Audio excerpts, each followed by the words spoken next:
Do you remember how proud you were when your child was born, beaming with hopes and dreams for the future, both theirs and yours? You were their first smile. As they grew, they adored you, they believed in you, and they copied everything you did. You put them through school. You listened to their stories through the bad days and the good ones. But you also made sure they had a fun childhood. You did your best and gave them what you could.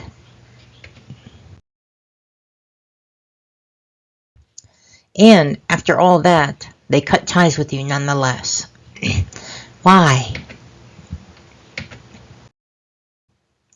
Hi, and welcome to Rekindled Connections, where we help parents reconnect with their estranged adult children. You'd think that them cutting ties is an impulsive decision, one made out of anger, one that they'll back down from soon enough if you just give them some time. However, maybe they never did back down, and they remain no contact. Well, the truth is, it's not an impulsive decision. This is a decision they thought long and hard about. It's a hard grieving process. You may think that what I'm saying is bizarre and hard to believe, but these are not my thoughts. They are what children who cut off their parents are saying.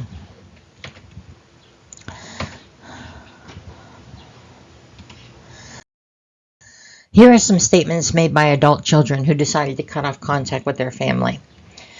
Usually, the decision to stop talking with your family is one that's a long and hard decision. It wasn't something I chose to do out of spite. It was a hard grieving process. Yeah, same for me, and I hated that it had to be this way. Yeah, no contact with both of my parents was a measure of last resort, though I'm sure they thought I did it out of spite. Estranged parents think their kids are not talking to them as a form of punishment or to try to manipulate them in some way. Usually, however, that's not the case. Adult children often mention how the decision was made to preserve their peace, their mental health, and self-preservation.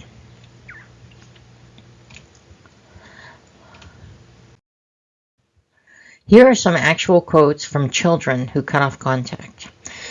Well, it was absolutely for my peace and healing and self-preservation, but they feel punished, and I'm 100% okay with that.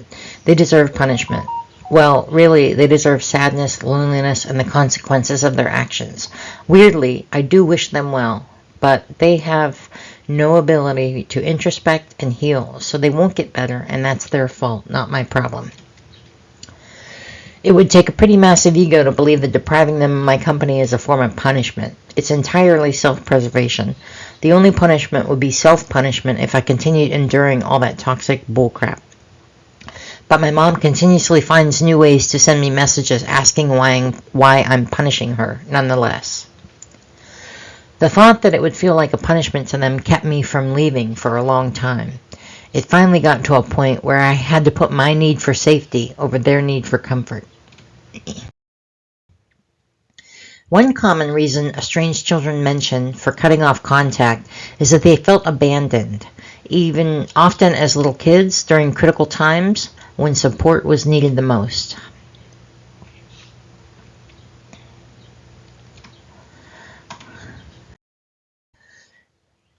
Here's a statement from a child, an adult child. I do. He deserves it. At this point, I've lost all sympathy for my dad. My dad kind of got off scot-free when everything fell apart. My parents divorced when I was 16, and I've not really seen him after that. Me and my brothers agree he pretty much abandoned us after that and never paid any child support or alimony, despite having a great job as a firefighter, and he kicked us out of our house. I felt like he won in a pathetic way. But me and my brothers are all in our 20s now, and 3 of us don't talk to him at all. My brothers dislike him more than I do. He treated us like trash when he was around us. As cold as it may sound, I want my dad to suffer in loneliness. It's what he deserves. Me and my brothers are successful and better without him, and I want him to know that. So this person is expressing how, they felt abandoned.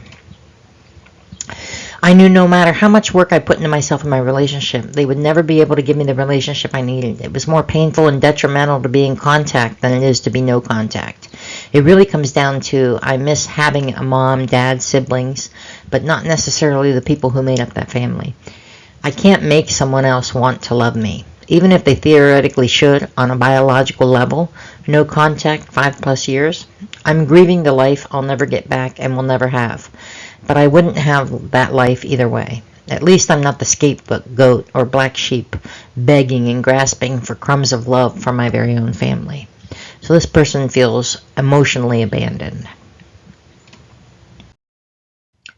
Another common reason for kids to cut ties can involve a history of mental and/or physical abuse, often accompanied by denial and invalidation from the parent when the child tries to discuss it.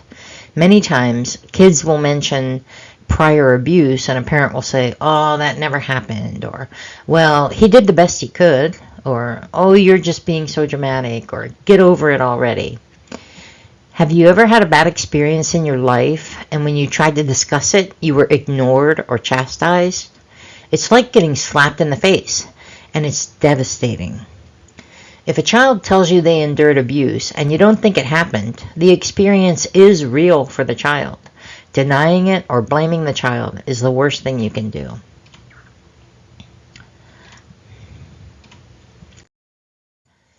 Here's a statement from an adult child who's estranged from their parents. I tried to reconcile. It went horribly. Now I'm sobbing in my hotel room. She completely denied all the physical abuse from my dad.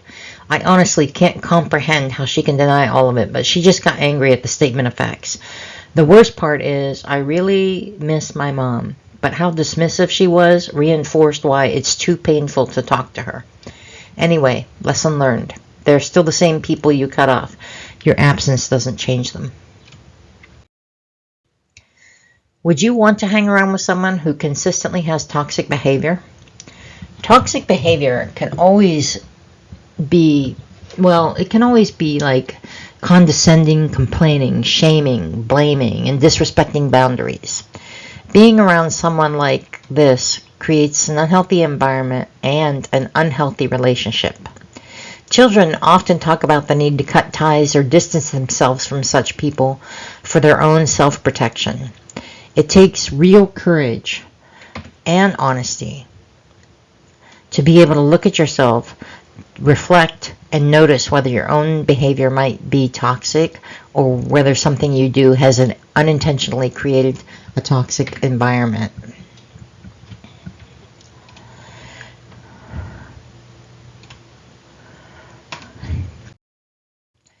This adult child talks about his father's toxic behavior and lack of empathy, as well as how he tended to manipulate those around him for personal gain. The mother would tell the kids how she was sacrificing her own well-being for the kids, making the kids feel guilty. He goes on to mention that as he got older, he saw how his mom was an enabler and part of the problem. The child always felt undervalued, manipulated, trapped in a situation where his needs and emotions were ignored. And as a result, he cut all contact as a way to protect his own mental well-being. He also talks about how hard it was to cut ties, and that it wasn't an easy choice. So often the parents think that they've done nothing wrong, but the child sees it differently.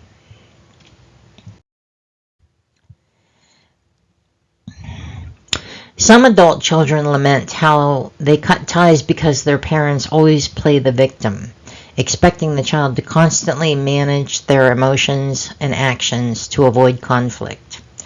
Some parents are always trying to make the child feel guilty for any disagreement.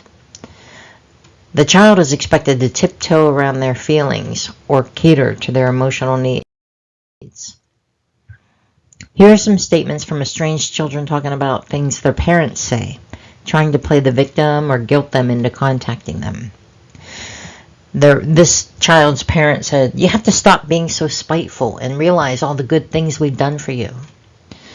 This one said, talk to me.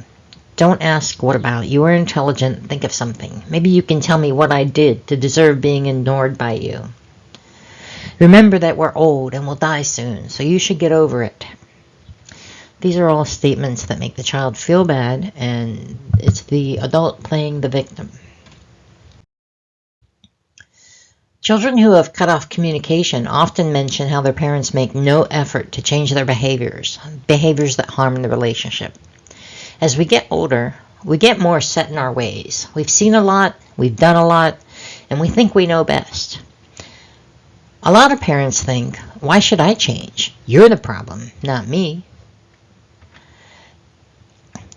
And that's understandable, but this attitude can lead to estrangement.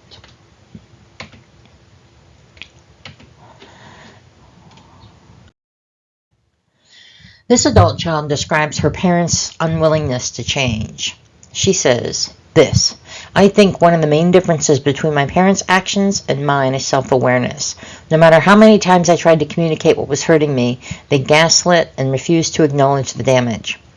Breaking the cycle for me means understanding the toxic behavior, preventing it from invading my relationships, and not projecting it onto my future children.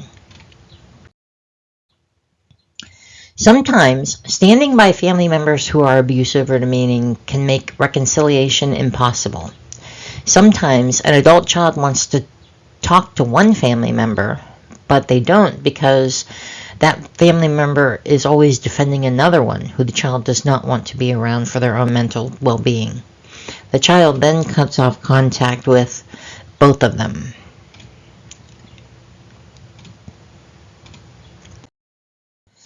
Here's an adult child. Over the last 2 years, things have become very tense again, and I just don't want to speak to my father ever again. I don't want to do holidays or his birthday, and I certainly don't want to celebrate him on Father's Day. I could never see or speak to this man again, and I wouldn't feel a thing. However, I know if I go no contact with him, that means no contact or very low contact with my mom, which I'm not sure if I want. I realize she's not just a victim in this situation, and she also perpetrated the abuse I have suffered, but I have seen this woman make steps towards changing for the better. Although she's far from perfect, she at least tries to be better and make up for the things she's done. So because she's with their dad, he doesn't know if he can talk with his mom. A lot of adult children mention how they have asked a parent to go to counseling or to get help in other ways. Constant refusal to get help has led many children to cut ties. Oftentimes, the parent thinks they're not the one that needs help. They've done nothing wrong. However, the child does see it differently. Seeking help doesn't mean you're wrong or bad or defective in some way. It's a way to seek a new perspective, gain clarity, and grow as a person.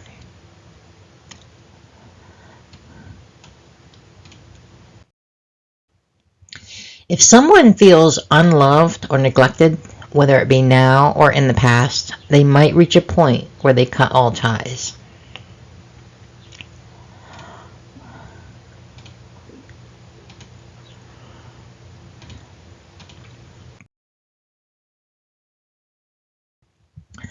This child says, I knew no matter how much work I put into myself in the relationship, they would never be able to give me the relationship I need. It was more painful and detrimental to be in contact than it is no contact. It really comes down to I miss having my mom and dad and siblings. I can't make someone else want to love me. So this person feels unloved, and because of that, they cut contact. Understanding various common reasons why adult children choose to cut ties with their parents is often a first step towards recognizing patterns in your own life or situation.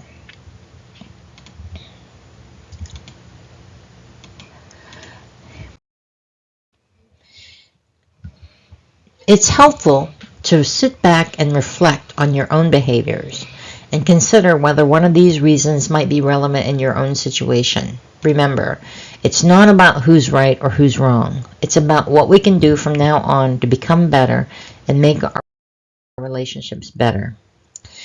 For more tips, join our newsletter using the link in the description box below. Thank you for watching. If you found this video helpful, please like, share, and subscribe to Rekindled Connections. Let's continue this journey, one step at a time.